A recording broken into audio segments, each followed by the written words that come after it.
Hi అండి. పండు మిరపకాయలు పచ్చడి చేస్తున్నా ఫస్ట్ టైము. ఫస్ట్ ఏంటంటే మిరపకాయలని 1 కిలో తీసుకున్నాము. ఫస్ట్ వాటిని మంచిగా వాటర్‌తో కడిగి క్లాత్‌తో వాటర్ అస్సలు లేకుండా తుడిచి పక్కన పెట్టుకున్నాను. 1 కిలో మిరపకాయలకి ఒక పావు కిలో చింతపండు పడుతుందని చెప్పారు. యూట్యూబ్‌లో చూసాను. అమ్మ చేతి వంట ఛానల్‌లో. అలాగే ఉప్పు గూడా ఉప్పు ఏమంటారు కొలత ఎంత తెలీదు.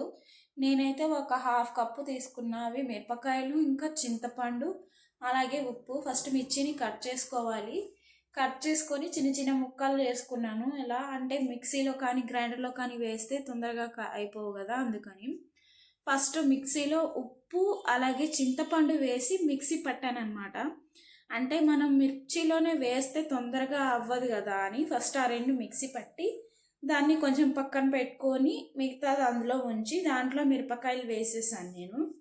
గ్రైండర్‌లో వేద్దామని క్లీన్ చేశాను. కానీ మళ్ళీ అందులో వేస్తే అవ్వదు కదా! అసలే వాటర్ వేయకూడదు. మళ్ళీ వేస్ట్ అయిపోద్ది అని చెప్పేసి ఇంక అందులో వేయలేదు. మిక్సీలోనే వేసేసాను.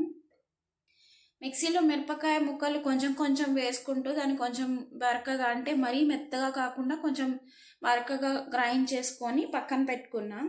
మొత్తం అంతా ఒక దాంట్లో వేసుకొని దాన్ని కంప్లీట్‌గా మిక్స్ చేసేసాను. దాన్ని ఒక కంటైనర్‌లో తీసి ఒక రోజంతా అంటే ఒక 24 అవర్స్ అలాగే పెట్టుకోవాలని చెప్పారు. తర్వాత రోజు దాన్ని తీసి పోపు చేసుకొని తింటే బావుంటుందన్నారు. అందుకని ఇంక నేను ఒక డబ్బాలో అదంతా తీసేసి పక్కన పెట్టేసాననమాట. దాన్ని ఇంకా క్యాప్ పెట్టేసి పక్కన పెట్టాను. రేపు పోపు చేసినప్పుడు వీడియో తీస్తాను. వీడియో నచ్చితే లైక్ చేసి